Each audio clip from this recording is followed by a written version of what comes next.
Welcome to Basic Brewing Radio for Thursday, August 13th, 2009. I'm James Spencer. Here at Basic Brewing Radio, we're all about home brewing. With this week, Sean Paxton, the Homebrew Chef, joins Steve and me to share a bit of brewing and food philosophy. We sat down with Sean for a few minutes after his presentation at the Homebrewers Conference in Oakland, and we were inspired by the conversation. I hope you will be too. If you're new to home brewing and would like to get into the hobby for the first time, check out our website, basicbrewing.com, where you can find archives of our audio and video podcasts and our DVDs to walk you through basic and more advanced brewing techniques. And you can follow me on Twitter, as usual. My username, Basic Brewing, all one word.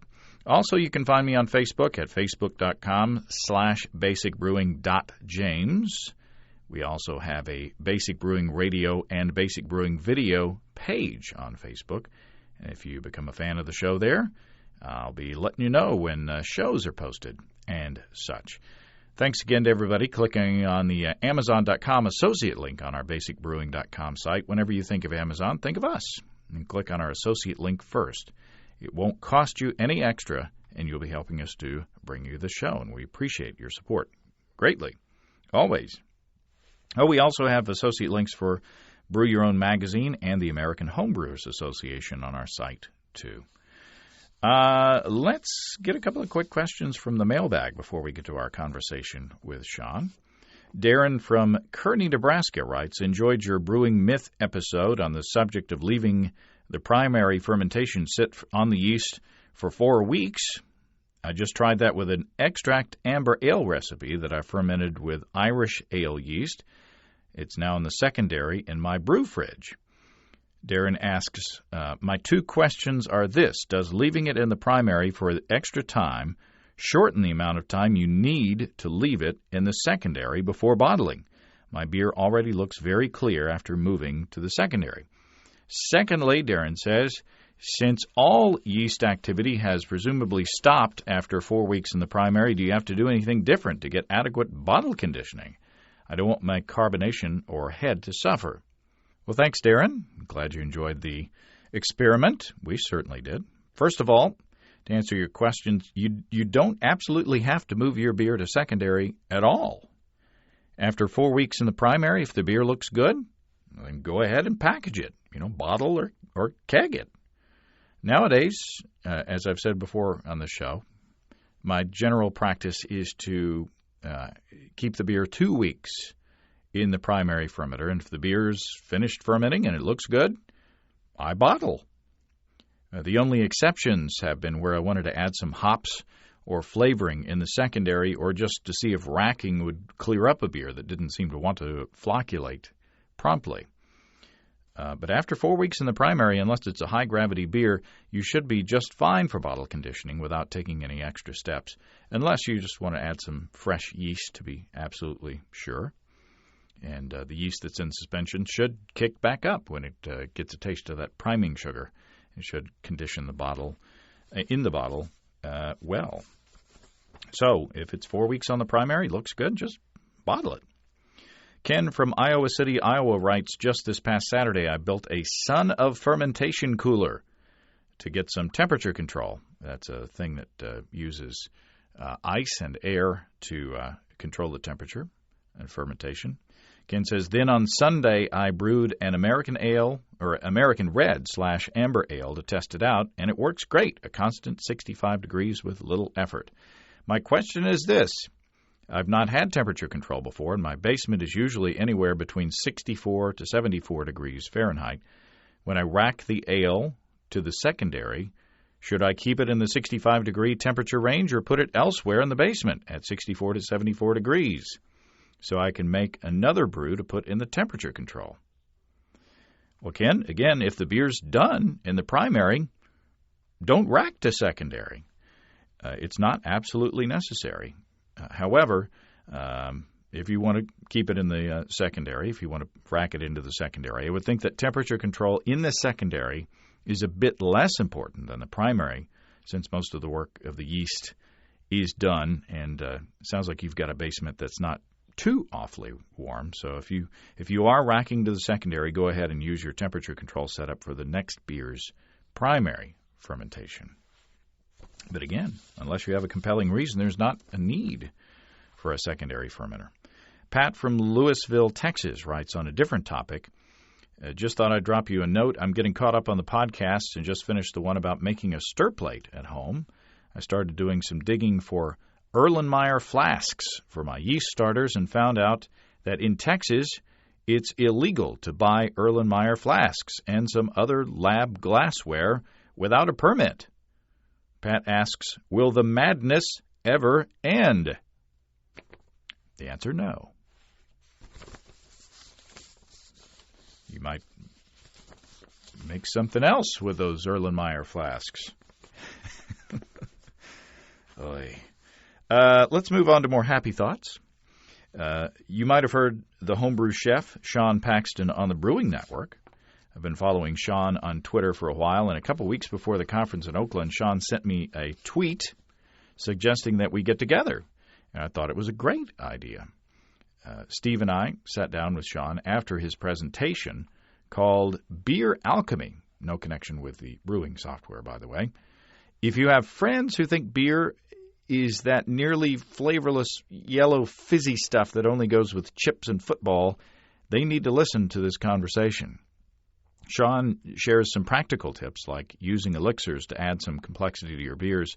But what we found most inspirational, I think, was his philosophy of thinking about beer as a food and weaving it into sort of a bigger culinary web. Well, Sean Paxton, welcome to Basic Brewing Radio. Hi, how you doing? The Homebrew Chef. We appreciate your spending time with us, and we appreciate your talk and listening to people after your talk called Beer Alchemy. Reminded me of the way that I felt after reading Designing Great Beers and Radical Brewing, because before then I had no confidence in designing a recipe or coming up with a recipe of my own for beer. But if you don't understand the ingredients, if you don't know what's going in a beer, there's no base for you to start in playing. You're stuck to the recipes, right? So it looks like your approach is that you can go wherever you want to go as long as you can start with a base of understanding the components of the beer. Yeah, to really stop and think about like that foundation. As we've been brewing for a while and we get our confidence levels a little higher and we start thinking a little bit more about, hey, when I use this combination of Cara Munich and Cara Vienna and how that comes out in the beer, I really like how that plays up that malty character and gives a little bit more balance to the base of the beer. And then you start thinking about, okay, well, hey, that actually has some interesting flavors, and how can I express those further or lessen those? And maybe it needs a little bit of chocolate malt to balance it out, to give a little bit of bitterness, or I want to increase my hops because, I want that little bit extra balance because I don't want it to be too sweet, and hey, maybe I should add some more Cerevomyces or, yeast nutrients so that, I get a drier finish, or, pitch a healthier starter so that, so now I can do this because I know ultimately this is where the gravity I'm shooting for, and I want it to be a session beer, or I want it to be a big beer to have after dinner, So where do you start? That's a great question. Kind of like what I did in my talk is to really stop and think about, before you even brew, before you even buy your ingredients, is just to really sit down and really think about, I want this beer to taste like X. I want it to have, this caramel toffee with a hint of chocolate, and then I want to play up some fruit flavors, and so I'll use some different Belgian candy sugars, and maybe I'll play it up a little bit with adding some thyme into the sparge, and so that way I can get a little bit extra depth to it, and then the final beer will be this, and depending, I can go back and I can adjust it in the secondary or before I keg it and dry hop it or cocoa nib it. I mean, there's a lot of different ways to add different components to that. But again, it's just looking at what we do in food, and thinking about what we eat and actually thinking about how our tongues work with a salty, sour, sweet, and bitter, and to really think about complexity and thinking about how it's not just a linear beer, to actually have a complex beer that has multifacets that hit your tongue in different ways. You think about Consecration from Russian River, where you get that currant, you get that undertone of fruit from the cab barrel, and then you get that nice Belgian Strong Dark, which is the base beer, and then you get that nice souring component from the Brett and the Lacto and the PDO, and how it's so subtle, but yet you get that nice, like, puckering finish, and it makes you really want something more. And then if you use duck with that, it's just amazing.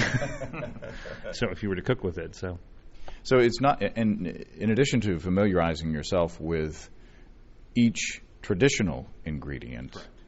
you cited some examples of professional brewers who are going beyond the base ingredients and saying, for instance, Brian Hunt tell me the name of the brewery again. So he's with Moonlight Brewery, which is just outside of Santa Rosa, and he did a beer first working for tips, which is actually with redwood tips instead of spruce tips, which we've seen spruce beers for a holiday release. And then he actually also did a beer where he went to the supermarket and found real interesting stuff like cilantro and jalapenos and roses and ruby grapes, and made what he considered, because if you really think about what a hop tastes like, and if you weren't able to have a hop ingredient and you were to do something different with it, what would you add to recreate that flavor? And so the thing about our building blocks of flavors and what we have in our spice cabinet, what we have accessible to us as chefs or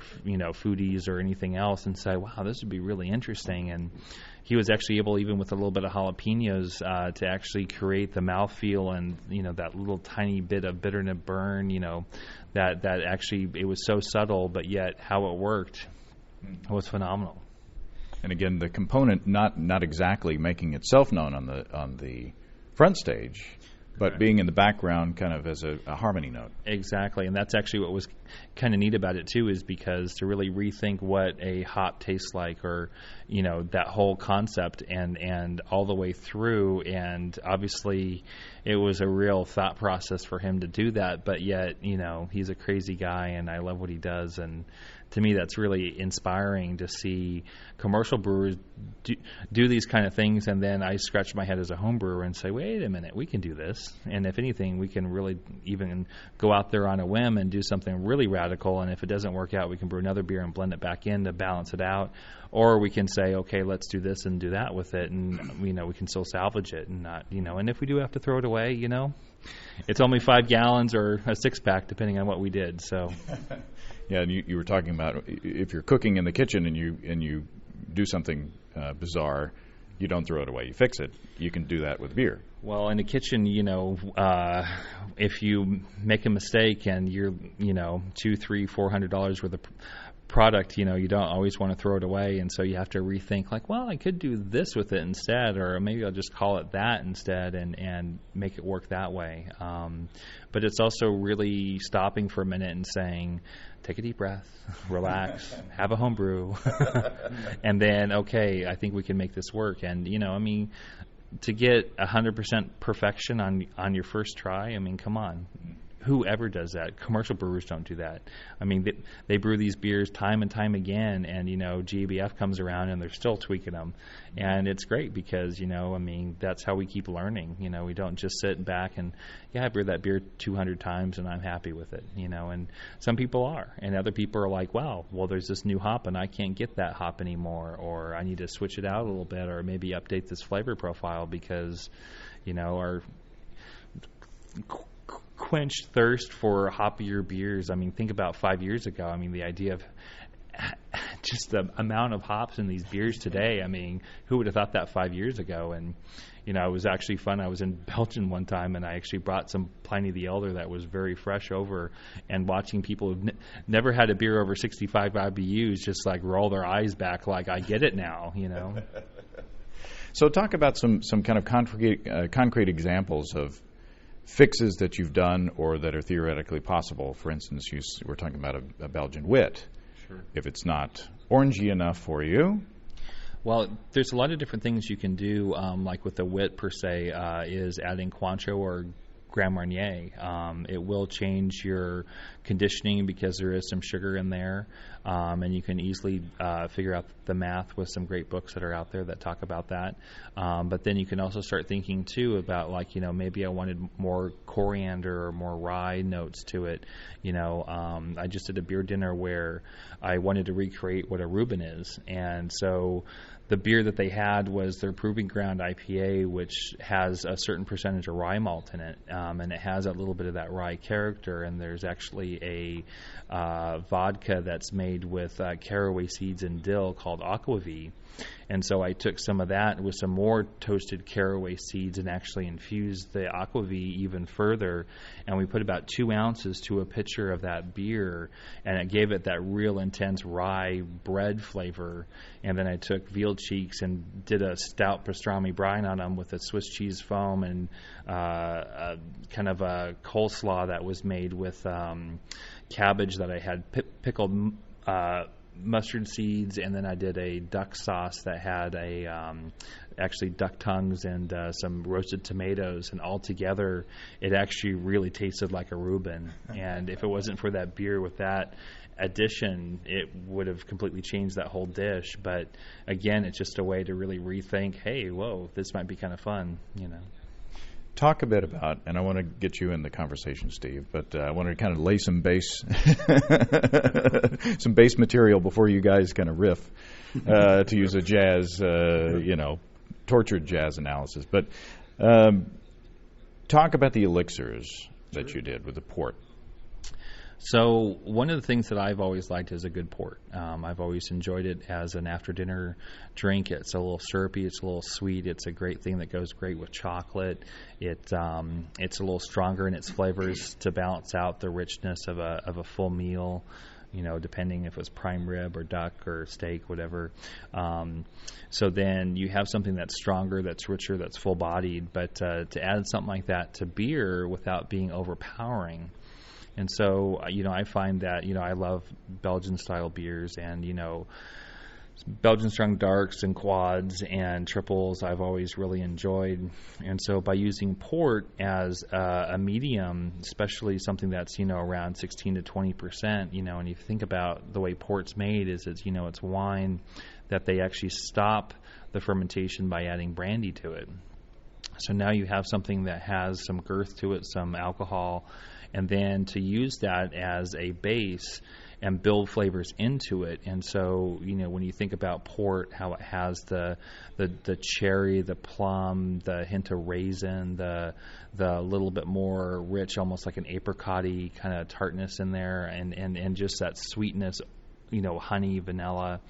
And then to go from that and say, okay, I think a little bit of cloves, maybe a little bit of star anise, maybe a little bit of cinnamon. I think a little bit more vanilla would be nice. I added some French oak chips that were already a medium toast, and I actually put them in the oven for about another half an hour at 300 degrees to give them a little bit more toast, but also to help sanitize them, and also open them up a little bit and pour that in, and with a nice 10-year-old tawny port, I think what $16, $20 a bottle, and so now you have 750 mLs of this elixir. Mm-hmm. Seal it up in a cool, dark place for a week, 2 weeks, 5 weeks, a year. And you can actually do these, and you can actually do individual ingredients in smaller jars, or do a larger bottle, if you will. And you can actually do different ones with cocoa nibs or dried cherries or lemongrass or all these different factors, dried mangoes, papayas. You can use a late harvest Riesling. You can start using ice wines. You can actually use liqueurs like Tawaka if you wanted. You could totally do, this isn't that far off, even if you think about what vermouth is, what you think about, chartreuse, Campari. Those are all blended things. We just don't see all the stuff that's in them. It's all been filtered out. So now as a home brewers, we can say, hey, wait a minute here. I'm going to go visit my bulk aisle in my health food store, and I'm going to go to this gourmet shop, and I see all these fun things, and a little bit of this, a little bit of that, let it age, flavor it, and then think about, titrating that into the beer, and so a few drops in a glass, see what you think. Do you like it? Does it need more? Does it need less? And I always find that a good rule of thumb is to find it so that if you can taste too much of it, you've gone too far. If you can just barely get the nuance, you're right about target. And do it in a small vial or a small pint glass first. And you can do this as an individual bottle, or you can take it further and do a magnum. You can do a 3-liter, a 6-liter, depending if you have access to those, or you happen to be at a beer party and there was one poured and nobody wants it. Clean it real well and take it home. Or you can do a whole batch in a keg. And so if you did like a 10-gallon batch of beer and you want 5 gallons or 2 gallons or 1 gallon like this as your after dinner drink, and everything else can be pre and post dinner or hanging out with friends. And you guys handed out little pipettes that we were able to drop little drops into samples of these big sort of oaky beers that have been aged on oak. And one of the things that I noticed with one of these elixirs, that just a couple of drops in a small sample started to kind of round out some of those oak flavors. And it wasn't that the port came through so strongly, like you said, but it started to have sort of a third effect. 1 + 1 = 3. So you could have a party where you could have a base beer and a bunch of different elixirs, and you could mix and match and really have a lot of fun with that. And Steve, I saw you scribbling notes. You were inspired by this whole thing. I was very inspired. I was inspired with the thought of the smoked pineapple. And so it just led me down this path of smoking some pineapple and apricots over the grill for a little while, infusing that into some vodka or the simple syrup, the Riesling, letting that go for however long you let it go, and then separating that fruit back out to use as a puree in a barbecue sauce.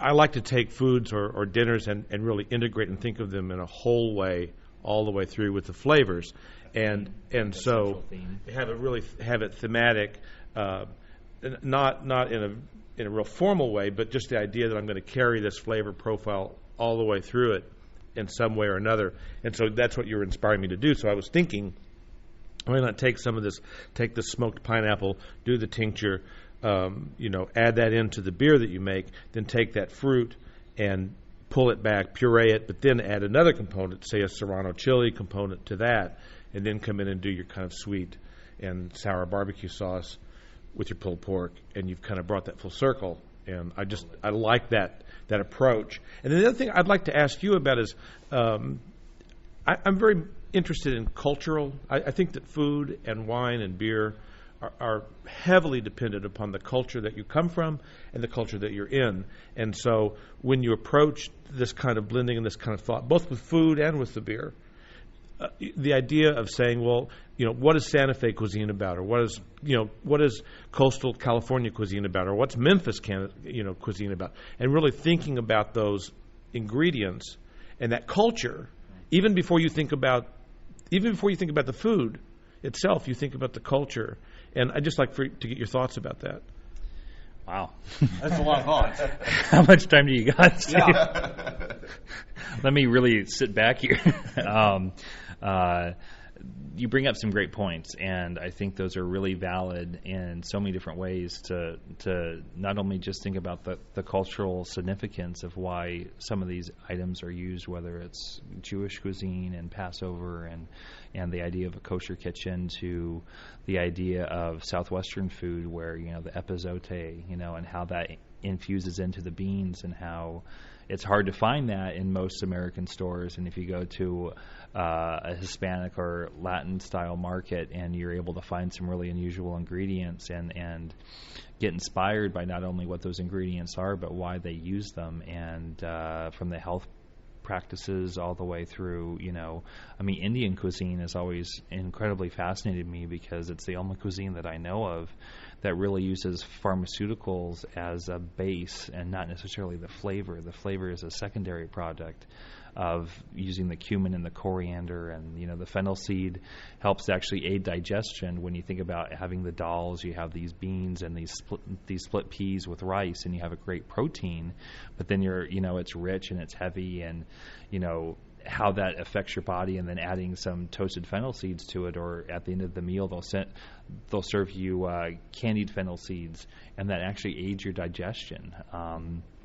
Asafoetida, which is a spice that they use in the north of India, when it's cooked, it actually has the flavor of onions and garlic. And what's interesting is that in the north, where they're very high percentage of vegetarians, they actually don't believe in, since the cow is a sacred animal, that it actually eats from the ground, and the onions and the garlic are actually from the ground, so they don't want to actually even use that. These are that extreme. And so asafoetida, when it's cooked in oil, when it's raw, it's a very pungent smell. But when it's cooked with the oil, it actually emulates that flavor of onions and garlic. And so to really get into that understanding of those ingredients and maybe how to work those into food and the design of a menu and the flavors, I just did a dinner with the 21st Amendment for SF Beer Week, where I was very fortunate to brew a beer called Monk's Blood, which is a Belgian strong dark. We put some date syrup in there and some other sugars in there to really play up those porty, rich, syrupy flavors. And afterwards, we actually did a dinner where I did all 5 courses with that base beer, and then I had a counterpoint beer to each course. And to actually use a beer like that in a salad dressing, and to use a beer like that in a lamb shank, and to use it with chocolate, and how those different flavors of the meat and the proteins and the starches and the vegetables played up that beer and really brought out different flavors, kind of like the idea of the elixirs, and kind of like the idea of rethinking your ingredients. I mean, okay, yeah, you can get your smoke malt, your Rauch malts, all those things, but to even think about smoke in itself, I mean, there's ways and apparatuses that you can buy now where you can actually cold infuse smoke really easy into things. There's a device called the smoking gun, where it's a small chamber that you can fill in, and it has a fan, and you can actually cold smoke things into a bag. So I've been using it with scallops, where I took a Firestone Walker barrel from their Union that was already done, and I shaved it down, and I took those wood shavings and I actually smoked that into the scallops, and then did a double barrel ale sauce to go with the scallops that actually brought that, because that's actually what that beer was aged in, was those barrels. And so it's another way to add that flavor in. And actually I took that same smoke and I actually smoked salt, and then I put that salt on the dish. And so again, it's recreating those layers, that complexity, and reinforcing it. I've been playing around with smoked popcorn, so you can actually take tomatoes, slice them, dehydrate them, then pulverize them into a powder, and then when you make your popcorn, I happen to not believe in olive oil or vegetable oil. I like duck fat.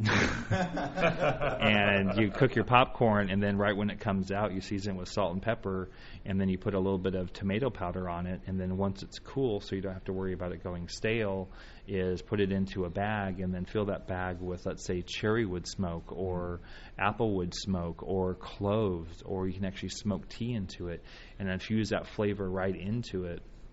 And now you have something very different. Well, you can take that same technique and that same idea and say, okay, well, I have this Castle Pilsner, and I want to put some cherry wood smoke on it and add that into a beer, and then, hey, that cherry flavor I want to play up a little bit differently, and maybe add a little bit of cherry juice, just a hint, or a little bit of cherry syrup that you bought, and all of a sudden you have a very interesting beer that, it's a complementary, or it's another way to use a spice and layer it into your food and add that complexity. Because when you start to think from a linear standpoint versus, a multifaceted, spider web effect, in food, how you can go completely different and actually take your diner or your guest in a completely different direction, that they might eat, oh yeah, it looks like popcorn, and then they pop it in their mouth. They're like, whoa, where'd that come from? And same with the beer, it looks wet, and you try it, and good wetness factor, but whoa, I wasn't expecting that. And so with an elixir and how you can maybe integrate those different flavors, you think about wine, and I always think about, okay, grapes go into a barrel with yeast that was, on the skin, and how long they had the contact with the skin for how much color and, a little extra depth and flavor. But, for anything that's going to taste like, black raspberries and cherries and peppercorns and all the different nuanced flavors that the sommeliers list off.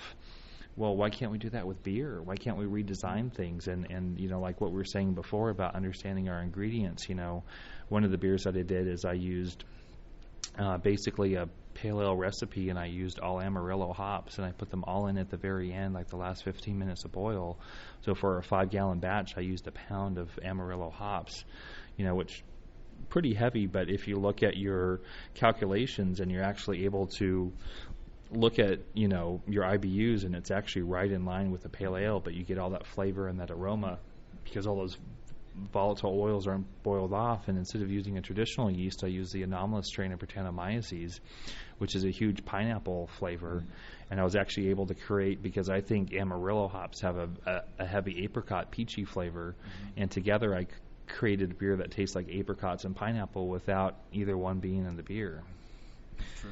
But you could totally smoke some, or grill some or dried apricots into a beer and actually really accentuate it even further if you really want it to be in your face, and that's where the joy of our own taste buds and our ethnic backgrounds, and I really like the flavor of apricots, so I want this to be a stronger, more dominant. I want to use apricots in it, or the fact that amaretto liqueur is usually from peach pits, so I can maybe and since peaches and apricots are both stone fruit, I can actually maybe add some of those kernels or a little bit of almond component just to get that extra little flavor and whatnot in there. So again, it's just rethinking how we do beers and why we brew. If we're going to spend that time and energy and, the equipment investment and everything else, we might as well take full advantage of it.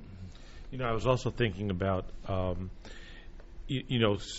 if you begin to kind of deconstruct the flavor components and think about them as said the magic word, deconstruction. and so reverse engineering. Yeah.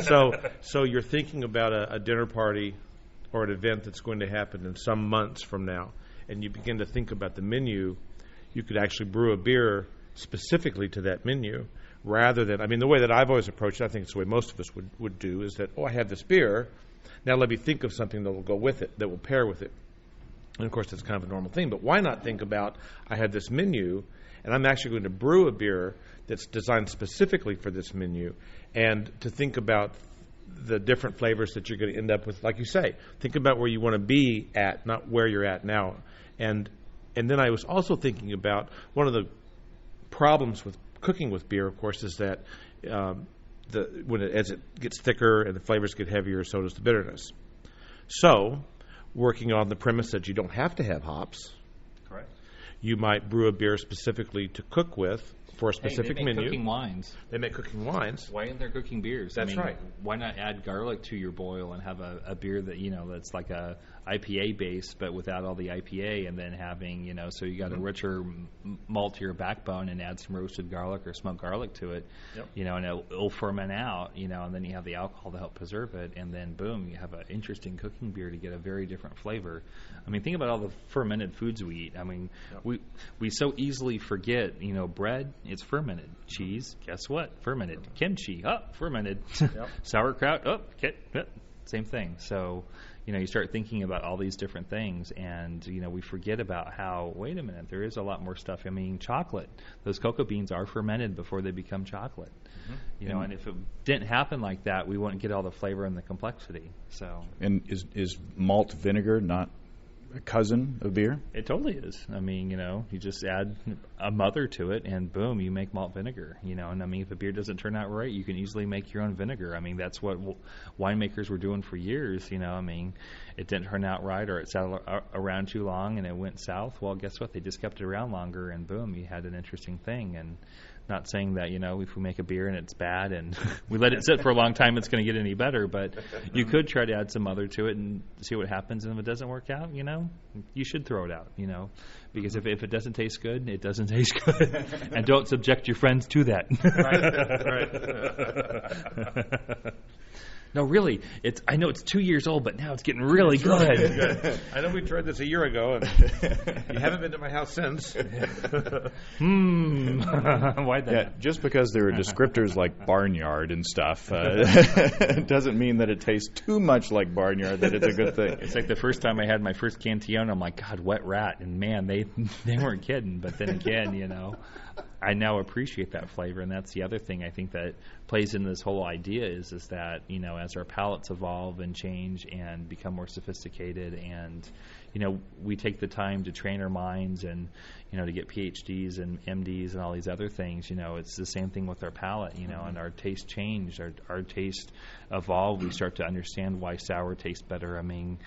Hell, I'll even admit it. I remember as a kid, Pepto-Bismol. God, I actually used to like the taste of it. Now, oh God, that stuff's nasty. Well, one of the things that I find is that when you have you're trying to introduce people to more challenging beers. One of the things that really helps to do that is with food.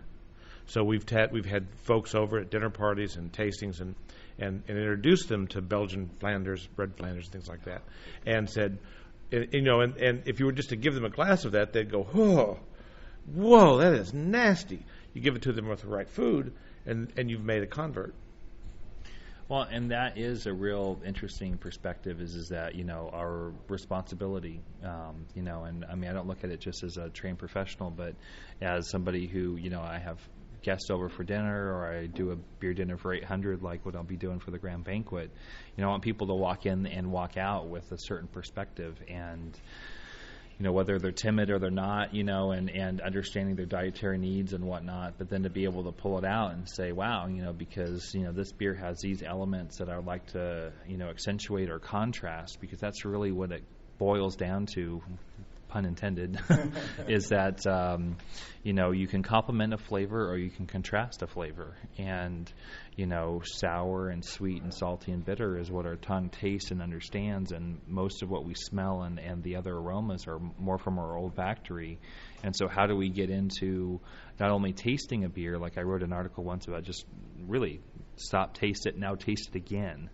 Because what you think you might have tasted and really sit there and let it go on the roof of your mouth, let it go on your full tongue, not just in certain quadrants of your tongue. And now that you've tasted it, taste it again. Like really make sure that you're not, missing something. And then is it vanilla? Are you getting oak? Are you getting coconut, from the barrel or the wood chips that you put in the beer? Or, hey, I'm getting a ton of like dried fruit flavors. Or, hey, I'm really getting this spicy citrusy note from the hops. Or, this is a grapefruit beer, and thinking about, okay, well, how can I use that into, a salad or an entree or a dessert, and to accentuate that, because like the dessert I'm doing for the grand banquet with, the Rogue Hazelnut Brown, it's a very interesting beer by itself, but then to play up the kind of chocolate that I'm putting into it, and this new company, Joe Chocolate, they're actually getting into how the beans are fermented and what flavor perspectives come out of that understanding, and now you can actually start designing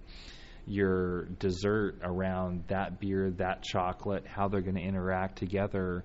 They're going to complement and bring out that hazelnut nutty flavor, and you're going to get more complexity than you would any other way. And I'm not going to have any hazelnuts in it, but yet with the chocolate, with that beer, with the cream, with the other components in it, you're going to have a really interesting dish, for dessert that then pair that with an imperial chocolate porter, and boom, you have a whole nother layer and a whole different list of ingredients that are going into something that still tastes like chocolate, but it's very complex, but they're all supportive, versus I want a sour beer to be in this vinaigrette, or I want a hoppy beer for the bittering component to balance that out and go backwards and say, whoa, this is contrasting, this is going to add a lot more complexity and depth all over our whole tongue. And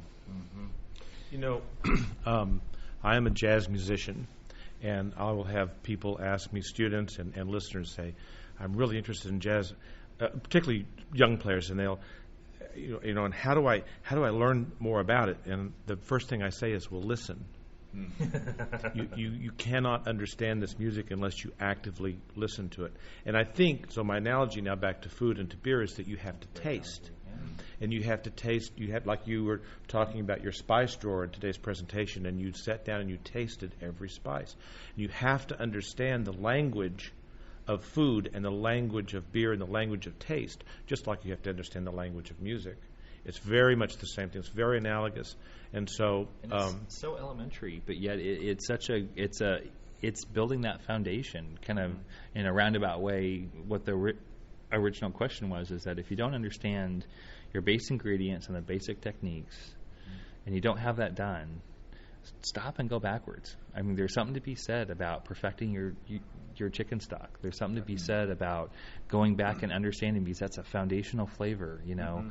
Same thing with brewing. You know, if you can't brew a good pale ale, you really think you're going to do this Belgian wit like all the justice, and you might stumble across it and make it great, but, you know, there's different techniques for each style of beer that, you know, it's not like, you know, you don't mash at 152 for everything. I mean, it works, but then is that the perfect, you know, 148 is a great, you know, for certain styles, and 156 is better for other styles. And depending on where you live and what you can get away with, and you know, to rethink those techniques and how we build, you know, those flavors and those sweetnesses, and how that yeast is going to interact in our final attenuation of the beer, and how that's going to play into it as well. I mean, you know, there's a lot of different factors to really think about, and not to get, you know, so geeked out where you stifle yourself and say, I give up, you know, because that's the other thing, is there's that balance. But, you know, this is where we can get as geeky as we want, and we can get as creative and just completely out there, but yet you can pull it all together. And when you do something really insane and it comes out well after you practice it, it's really exciting, you know, and I get a real kick out of doing these real crazy beer dinners for 13 courses that take, you know, 7-8 hours, and we cooked with 20 beers and we paired with 20 different beers, and people walk out just like, wow. But the thing is that we eat every day, and how many people actually taste it? You know, I mean, if people really tasted, would we really be eating on average 3 fast food meals a day or a week? And I really struggle with that, because if we're going to spend that much attention to detail, and really, it's almost like getting back to the basics, because, you know, yeah, we have microwaves and coffee makers and all these other stuff that is supposedly supposed to save us all this extra time, but do we have extra free time? And wait a minute, let's just slow down for a minute, and let's just get back to, you know, to me, brewing for a day is such a break from reality, because I now spent 6, 7, 8 hours, depending on what I'm brewing, and I'm slowing down and I'm thinking about every step, every procedure, how clean is it, all the way through to how am I going to ferment this, and what temperature do I want to use this yeast at, and do I want to add anything as it's fermenting? Do I want to put anything in the secondary, or pop anything in my conical and infuse other things, or hey, after it's done I can do this to it? And it's just that time to actually stop and think and be creative, because it's an outlet like jazz, like music. I mean, it's such a wonderful outlet, you know, and it's just such a different way to use your mind. And, you know, I think food and cooking and brewing are so complementary, because it all comes down to flavor and taste. You know, it's so funny when I do beer tasting with people, whether they're home brews or commercial beers, and you sit there and you taste them, and you're like, wow, I really get that nice coconut vanilla, and they're like, what? And I'm like, you don't taste that? And, you know, to see people go back and taste it, like, wow, you're right. And I'm like, you know, or like, wow, there's this raisiny kind of element there, and they're like, yeah, you know, and it's just like that epiphany of like, I'm like, well, you already tasted it, like, you know, and it's just like, I don't know if it's just putting that label on it, and there all of a sudden we have something in common that we can actually identify with. But why isn't that more of a standard, you know? Because to stop and educate our palates, and what do raisins taste like? I mean, they come in these little boxes and you can eat them. You know? Well, yeah, and, you know, we've kind of been trained culturally to think of beer as big commercial beers, American light lagers, and so, you know, people come to beer. And not the folks that are at this conference, but people that we run into in our daily lives, and they say, you know, well, I'm going to have you over for some beers. Their palate is trained to taste, name your major brewer. And so when they taste something else, they're or not to taste. That's where I'm going. Not to taste. So they taste this big raisiny. They have nowhere to put that. There's no context for that. But so when you begin to talk to them in terms of a label of some kind of coconut or pineapple, or they are able to label it because they're tasting it with some food that pairs and that brings that out, So, I have a place to put this flavor now. Yeah. Chocolate with this chocolate. Okay, that makes sense to me. And I think that's one of the really fun things to see in people when they come to your home and they taste this beer and they didn't think they were going to like it, or they were a little trepidatious, and they walk away going, I have a new perspective now. And that is, that's almost a treat. That I think it's a secondary component, because now we've not only filled their bellies and hopefully made their day a little bit better by doing so, but also they can walk away with this new experience and this new knowledge. And I think it's interesting, because if the food is good and the beer is good conversation and good times follow. It's almost like this handshake. Like, if you serve bad food, it's probably going to be a little interesting. Okay, that turkey is really dry. But, and I don't want to get into family experiences there. But it's also fun, too, when you think about, what do we really have at the end of the day? It doesn't matter how much money we have. It doesn't matter what car we drive. When you have a good dinner and it's just good food, and it can be our comfort foods that are classic in our ethnic background and diversity, whether it's, Hispanic food and, this wonderful plate of beans, or you think about, in Asian food, rice is with every meal. And to cook rice, like, in sushi, those sushi chefs, a real sushi chef, 8 years to making rice before they go on to cutting fish. And rice, it's basic, it seems simple, but yet the humidity and how well it's washed and how it was grown and where it came from, all these things, just like in wine. You think about soil content, you think about how much, moisture they got, how they pruned them, how they trellised them, how much exposure to sun, how, all those different directions. And same thing with malt, it's just like how they malted it, how they kilned it, high temperature, low temperature, and what kind of sugars you got because of that. And then even as a brewer, how we convert those starches to sugars and what kind of sugars they are, long chain, short chain. It's all the way through. It's understanding those little elements. And you build that foundation, whether you realize you're doing this or not, you are. And that's what's so neat, is because you can go deeper and deeper and deeper, or you can say, you know what, this is all I need to know. And then at that point, and not to, saying that you have to become a geek, but, to get into it and really just appreciate what you're doing, and then that appreciation and sharing it with others, and for them to try it and taste it, and when they walk away and saying, like, wow, like, this is something, special. Well, so. And that's all talking about technique, and so if you have a point to what you're making, then learning the technique isn't cumbersome. In other words, if I'm sitting down trying to figure out, strike temperatures and mash out temperatures and grain bills and all this, it's kind of an ethereal technical thing that doesn't have any context. But if I say I want it to taste like this, then I say, well, how do I solve that problem? And then determining you're building backwards, and you say, okay, well, I understand that 148 degrees is going to give me a different mouthfeel than 152 degrees. I understand that now, and now I know where to put that. So I think that's important. Well, one last thing I have to ask you: give us a preview of tomorrow night's menu. Yeah, briefly, because very briefly, I think meet the AV guy before the. Gotcha. So basically, we're going to start off, and Rogue Ales has been a very kind donator to the whole dinner. So we're starting out with a kind of an Asian noodle salad. So we have some nice noodles where we've used the mother hef, which is kind of a combination of a hef and a wit. So it has a little bit of spiciness, and we added some sesame oil and some chili paste and sesame seeds and some soy sauce and white pepper and a whole bunch of beer. I just made 12 gallons of it this morning for 800 people. And we're going to mix that with some noodles and have like a little Asian slaw on the side with bean sprouts and cilantro and carrots, and going to have that with some lettuce on the plate. So that'll be the first course, and that will be paired with the mothership or the mother's hef.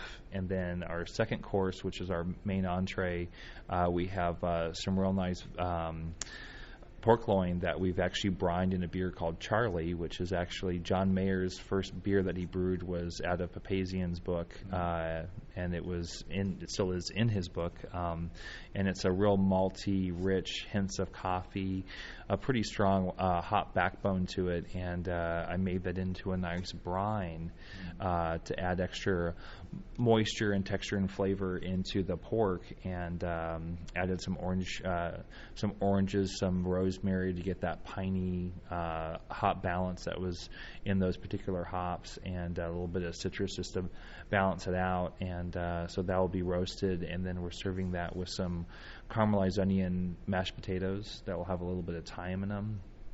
And then we're putting a demi-glace actually made with that beer as well on top. And there's a brand new beer that Rogue just gave us, which is actually made with chamomile and honey.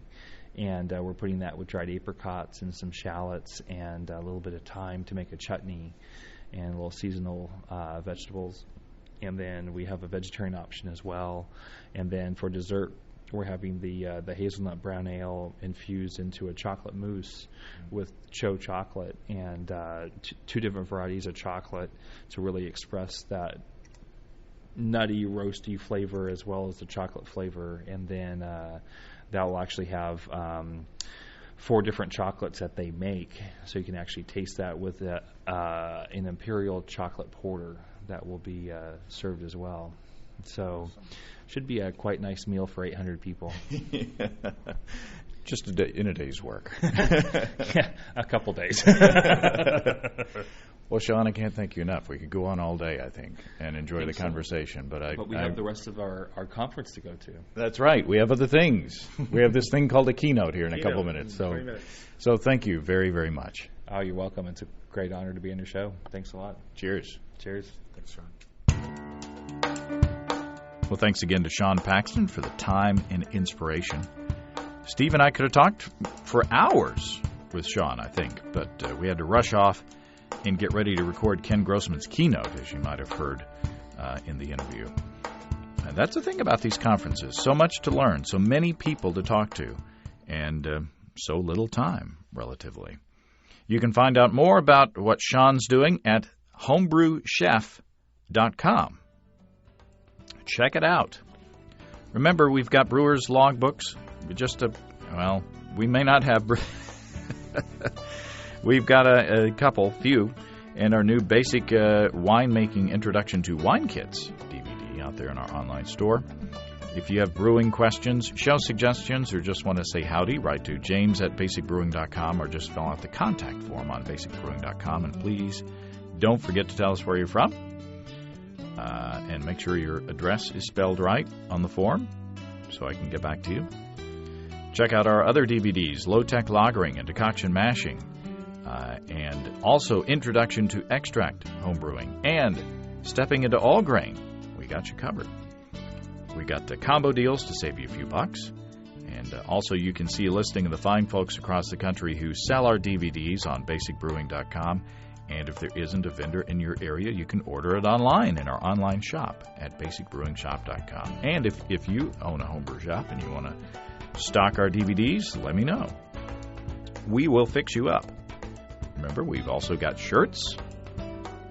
Warm weather. Still got some warm weather left over up here in the Northern Hemisphere. Thanks to everybody who's continued to click on our Amazon.com link. We appreciate the support there. Our featured products this week that were purchased through the link are Bowers & Wilkins Zeppelin loudspeaker dock system for iPod and MP3 players. Very cool looking. I hope it sounds as good as it looks. And Bum Genius diaper sprayer. Bum Genius, my nickname in high school. Thanks again, everybody. And remember, I can't tell who bought what, so no worries. Just click on the Amazon.com logo on our site the next time you feel like Amazon shopping. We appreciate your support. Don't forget that you can also join the American Homebrewers Association through an associate link on basicbrewing.com now. And you can also get a free issue of Brew Your Own magazine. And if you subscribe, you'll be supporting us as well.